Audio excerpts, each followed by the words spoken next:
भगवान शिव ने बताया कि पिता के घर में रहने वाली कुंवारी लड़की अर्थात कन्या कौन सा पाप करती है।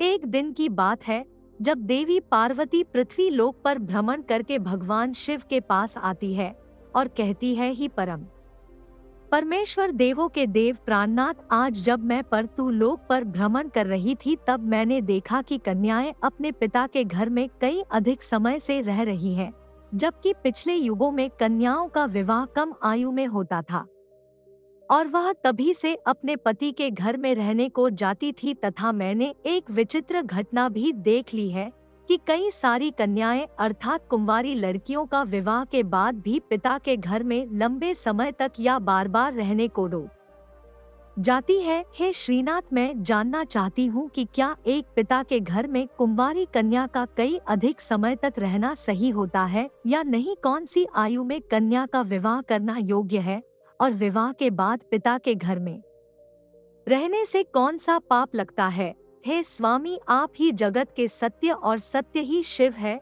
शिव ही आदि और अनंत है। कृपया करे और मेरी जिज्ञासा को शांत करे, अर्थात मेरे प्रश्न का उत्तर देकर मुझे संतुष्ट करे। तब भगवान शिव अर्थात प्राणनाथ मुस्कुराते हुए बोले, हे देवी पार्वती, आज आपने जो प्रश्न किए हैं वह समस्त मानव जाति के कल्याण हेतु अत्यंत महत्वपूर्ण है। आज मैं आपको इन सारे प्रश्नों के उत्तर इस एक सच्ची घटना के माध्यम से देता हूँ। यह कथा मेरे प्रभु श्री कृष्ण के कल द्वापर युग की है। आप इस कथा को ध्यान से सुने। जो भी प्राणी इस कथा को ध्यान से सुने या प्रसार करता है उनके में 100 से ज्यादा अपराध को माफ करता हूँ और मृत्यु के बाद वह प्राणी अनंत काल तक मेरे साथ कैलाश में वास करता है। तब देवी पार्वती रहती है, हे प्राणनाथ है स्वामी, मैं इस कथा को ध्यान से पूरा अब से सुनूंगी और इस कथा का प्रसार प्रचार भी करूंगी। कृपया करें और इस कथा को मुझे पूरी सुनाएं। तब भगवान शिव कहते हैं, है देवी पार्वती, यह 28वें द्वापर युग की घटना है। युद्ध कल श्रेष्ठ वीरवार अग्रसेन के यहाँ जो घटना घटित होने वाली है उसी का मैं भूतकाल के रूप में वर्णन करूंगा। माथुर प्रदेश में मथुरा नाम की नगरी है। वहां अग्रसेन नाम वाले यदुवंशी राजा राज्य करते थे। वह शत्रु विजय, संपूर्ण धर्म के तत्व ज्ञान, प्रजा के लक्षण करने वाले और अति गुणवान राजा थे।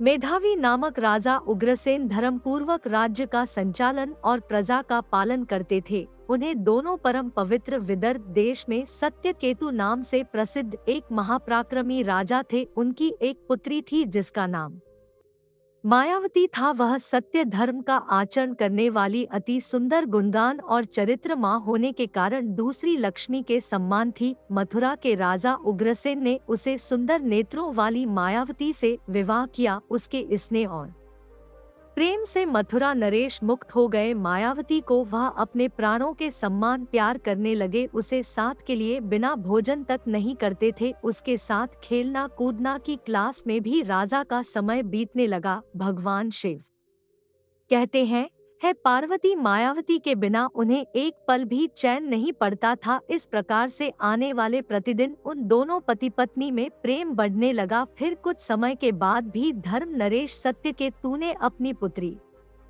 मायावती को याद किया और उसकी माँ भी उसे ना देखने के कारण बहुत दुखी थी। फिर एक दिन उन्होंने अपनी बेटी के हालचाल जानने के लिए मथुरा नरेश अग्रसेन के पास अपने दूत भेजे। उसके बाद दोस्तों भगवान शिव कहते है देवी पार्वती दूधों ने वहां जाकर आदर पूर्वक राजा से कहा, महाराज विदर्भ नरेश सत्यकेतु ने अपनी बेटी और इस राज्य की महारानी के कुशल समाचार जानने हेतु हमें यहाँ भेजा है। आपको हमारा सादर प्रणाम है। अगर उनका प्रेम और स्नेह पूर्ण अनुरोध आपको स्वीकार हो तो राजकुमारी मायावती जी को उनके घर भेजने की व्यवस्था कीजिए। वह अपनी बेटी को देखना चाहते हैं। मित्रों, भगवान शिव कहते हैं, है देवी पार्वती राजा उधर से ने जब दूधों की मुंह से यह बात सुनी तो वह भी परसों हो गए, क्योंकि वह भी चाहते थे कि रानी मायावती को आराम करने हेतु उनके पिता के घर जाना चाहिए, तथा उन्होंने स्नेह और उदारता के कारण अपनी पत्नी मायावती को विदर्भ राजा के यहाँ भेज दिया, अर्थात मायावती अपने पिता के घर पहुँच गई। पति के भेजने पर मायावती बड़ी खुशी के साथ अपने मायके आ गई। वहाँ पहुंचकर उनके पिता के चरणों में प्रणाम किया। उसके पिता आने से महाराज सत्यकेतु को भी बड़ी खुशी हुई। फिर भगवान शिव कहते हैं, देवी पार्वती मायावती वहां अपने पीहर में अपनी सखियों के साथ मन से मुक्त होकर प्रसन्न होकर घूमने लगी और पहले की ही भांति घर जंगल तालाब और राज्य में भ्रमण करने लगी, क्योंकि वह विवाह के बाद पहली बार अपने पिता के घर आई थी। पिता के घर आकर वह फिर से बालिका अर्थात कन्या की तरह है घूमने लग गई। उसके बाद कुछ दिन बीत जाने के बाद वह भूल गई कि उनका विवाह हो चुका है और उनके बर्ताव में अब लज्जा या संकोच का भाव नहीं रहा। फिर भगवान शिव कहते हैं, देवी पार्वती एक दिन की बात है, रानी मायावती अपनी सहेलियों के साथ एक सुंदर पर्वत पर घूमने के लिए गई थी। वहां एक रमणीय वन दिखाई दिया जो खेलों के उद्यान से या खेलों के बगीचों से शोभा पा रहा था। उसे पर भी फूलों की बाहर थी। तब उसे राजकुमारी ने देखा कि एक और ऐसा रमणीय पर्वत दूसरी और सुंदर वन और बीच में स्वच्छ जल से भरा हुआ सर्वतोभद्र नमक तालाब है। एक छोटी बालिका की तरह वह उसकी सभी सखियों के साथ खेलने लगी। वे सभी सखियां इस संसार को भूलकर खेल कूद में मन से मग्न होकर पूरी तरह से डूब गई। फिर वह तालाब में उतर गई और हंसती गाती हुई जल के साथ खेलने लगी। मित्रों, फिर भगवान शिव कहते हैं, देवी पार्वती इस समय कुबेर का सेविंग सेवक गोविंद नाम का एक दैत्य दिव्या विमान पर बैठकर आकाश मार्ग से कहीं जा रहा था। तब इस समय तालाब के ऊपर आने पर उसकी दृष्टि इस सुंदर विदर्भ की राजकुमारी मायावती पर पड़ी जो निर्भय होकर स्नान कर रही थी। गोविंदा के पास दिव्य शक्ति होने के कारण उसने निश्चय रूप से पहचान लिया कि यह विदर्भ नरेश की कन्या और महाराज अग्रसेन की प्यारी पत्नी है। तब वह मन ही मन कहने लगा, यह तो पतिव्रता होने के कारण आत्मबल से ही सुरक्षित है। किसी भी पुरुषों के लिए इसे प्राप्त करना अत्यंत कठिन है। अग्रसेन अत्यंत महामूर्ख है जो उसने ऐसी सुंदरी पत्नी को मायके भेज दिया है। यह पतिव्रता नारी पराया पुरुष के लिए दुर्लभ है और इसे इधर कामदेव मुझे अत्यंत पीड़ा दे रहा है। मैं किस प्रकार इसके निकट जाऊं और कैसे इसका उपभोग करूं? मित्रों, भगवान शिव कहते हैं, देवी पार्वती उसकी सुंदरता पर मोहित दानव गहरी सोच में पड़ गया और फिर उसने अपने लिए एक उपाय निकाल लिया और गोविंद ने महाराज अग्रसेन का माया रूपी रूप धारण कर लिया और वही अंग वही उपांग वैसे ही वस्त्र इस तरह का भेष और वही अवस्था पूर्ण स्वरूप से उग्रसेन सा होकर वह पर्वत के शिखर पर उतर गया और एक अशोक वृक्ष की छाया में शिला के ऊपर बैठकर उसने मधुर स्वर से संगीत सुरों को छेड़ दिया। वह गीत संपूर्ण विश्व को डोट मोहित करने वाला था। लाल ले और उत्तम स्वर से युक्त उसे मधुर गीत को सखियों के मध्य में बैठी हुई सुंदरी मायावती ने भी सुन लिया। वह सोचने लगी, ऐसा मनमोहन कौन गायक है, यह गीत गा रहा है। राजकुमारी के मन में उसे देखने की तीव्र इच्छा हो गई। उसने अपनी सखियों के साथ जाकर देखा, तब अशोक की छाया में सुंदर प्रत्यापी बैठा हुआ कोई पुरुष गा रहा है। वह महाराज अग्रसेन के जैसा दिखाई पड़ता है। फिर मित्रों, भगवान शिव कहते हैं, देवी पार्वती वास्तव में तो वह राजा के भेष में बीच दानव गोविल ही था। मायावती विचार करने लगी कि मेरे स्वामी मथुरा नरेश अपने राज्य छोड़कर इतनी दूर कब और कैसे चले आए। वह इस प्रकार सोच रही थी कि उसे समय पापी ने स्वयं ही पुकारा है, पिए आओ आओ देवी, तुम्हारे बिना मैं नहीं जी सकता। सुंदरी, तुमसे अलग रहकर मेरे लिए इस प्रिय जीवन को व्यक्तित्व करना भी असंभव सा हो गया है। तुम्हारे स्नेह ने मुझे मोह लिया है, अतः मैं तुम्हें छोड़कर कहीं भी नहीं रह सकता। अपने पति रूप धारी देते के ऐसा कहने पर मायावती थोड़ी सी लज्जित होकर उसके सामने गई। वह मायावती का हाथ पकड़कर उसे एकांत स्थान पर ले गया और वहां अपनी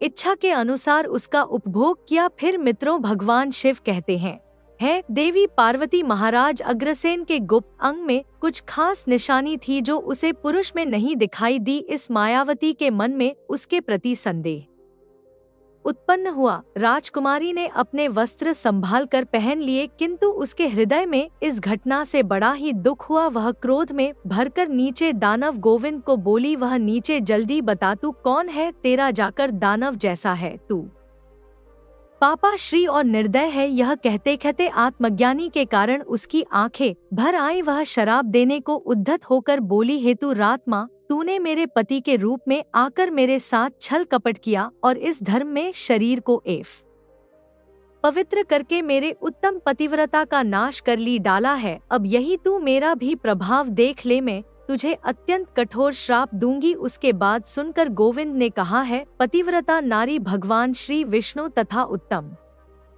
ब्राह्मण के भाई से तो समस्त रक्षा और दानव दूर भागते हैं।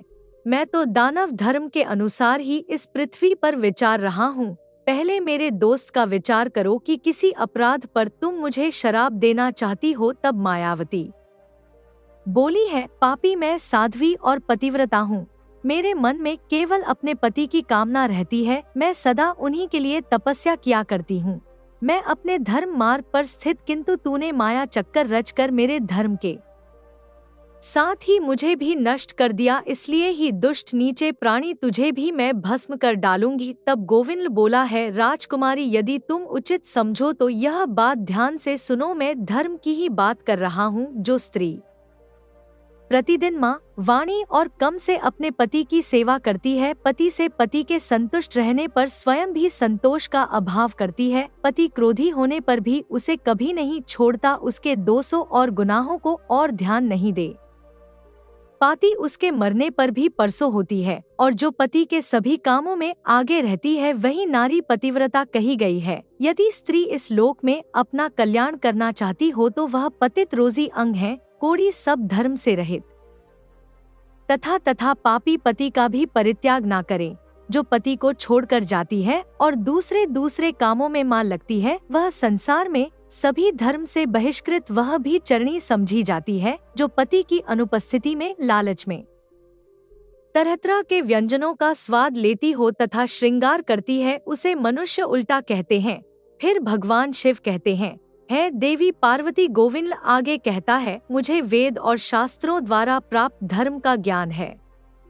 ग्रस्त धर्म का परित्याग करके पति की सेवा छोड़कर यहाँ किस लिए आई हो तुम? इतना होने के बावजूद भी अपने ही मुंह से कहती हो मैं पतिव्रता हूँ। कम से तो तू प्रतिव्रता का छोटा सा अंश भी नहीं दिखाई देता। तू डर वह छोड़कर पर्वत और वन में मतवाली होकर घूमती फिरती हो, इसलिए पापिनी हो मैं। यह महान दंड देखकर तुम्हें सीधा राह पर लगाया है। अब कभी तुमसे ऐसी दृष्ट नहीं हो सकती। बताओ तो पति को छोड़कर किस लिए यहाँ आई हो?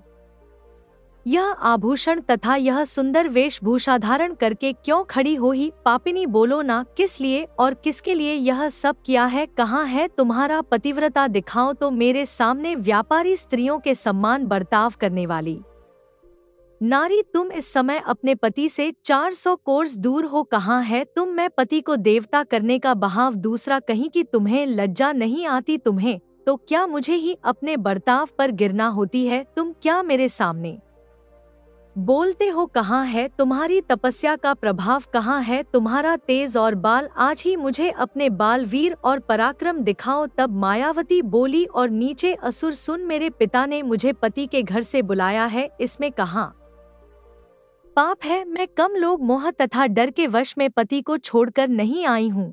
मैं यहाँ भी पति का चिंतन करती रहती हूँ। तुमने भी चल से मेरे पति का रूप धारण करके ही मुझे धोखा दिया है। तब गोविंद ने कहा, मायावती, मेरी युक्ति युक्त बात सुनो। अंधे मनुष्य को कुछ दिखाई नहीं देता, तुम धर्म रूपी नेत्र से ही है हो, फिर कैसे मुझे यहाँ पहचान पाती? तुम्हें ज्ञात है कि तुम्हारे पति इतनी दूर कभी नहीं आ सकते, फिर भी तुमने मेरे साथ संबंध क्यों बनाए? जिस समय तुम्हारे मन में पिता के घर आने का भाव उदय हुआ, इस समय तुम पति की भावना छोड़कर उनके ध्यान से मुक्त हो गई थी।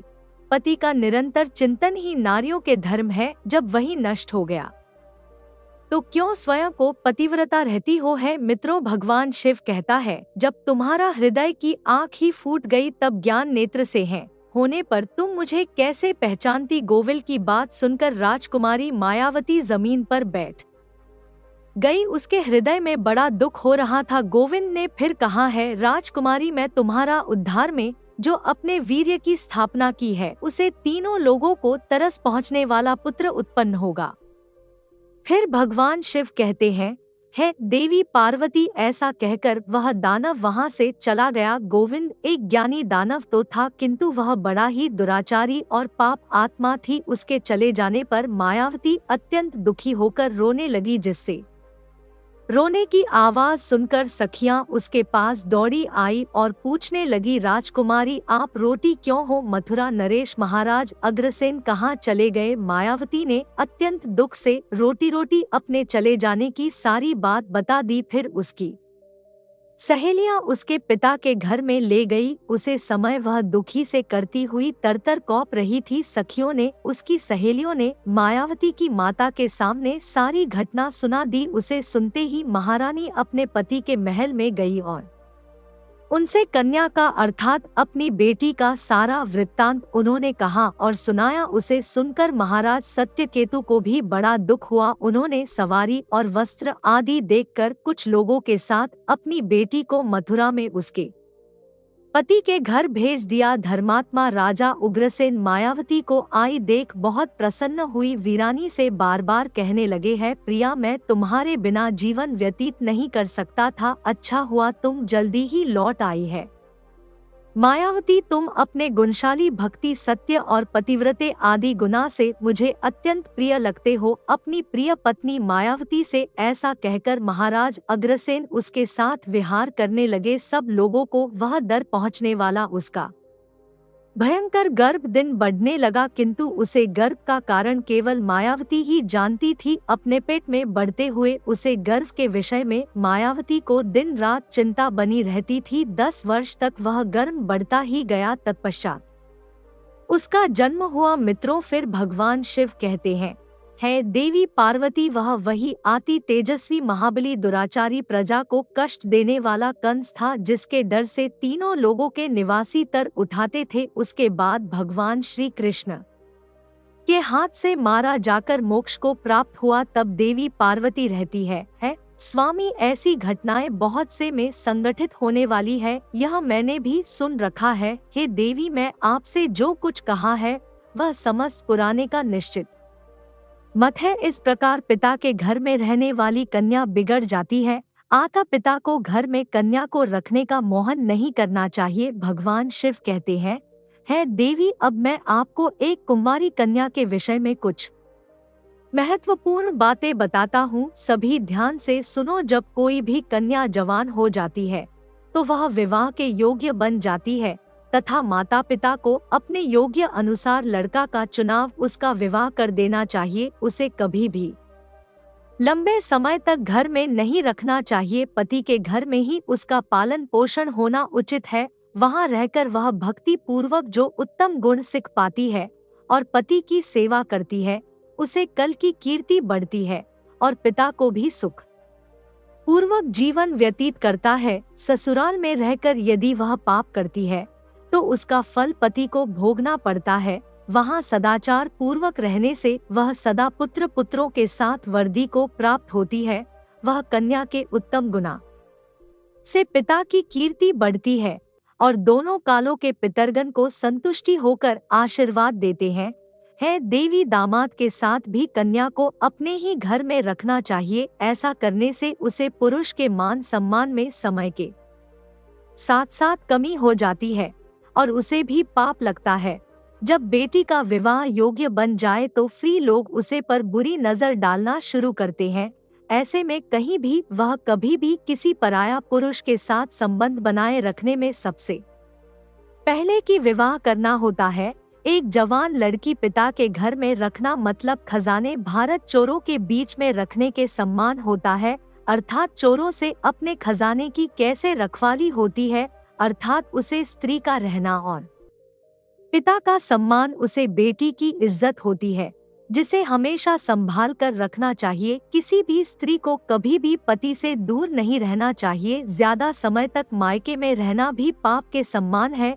एक पतिव्रता नारी का स्थान सदैव उनके पति का चरणों में होना चाहिए तथा पति के लिए पत्नी का स्थान हृदय में होना चाहिए। मित्रों, भगवान शिव कहते हैं, है देवी पार्वती, अब मैं आपके सारे प्रश्नों के उत्तर बता दिए हैं।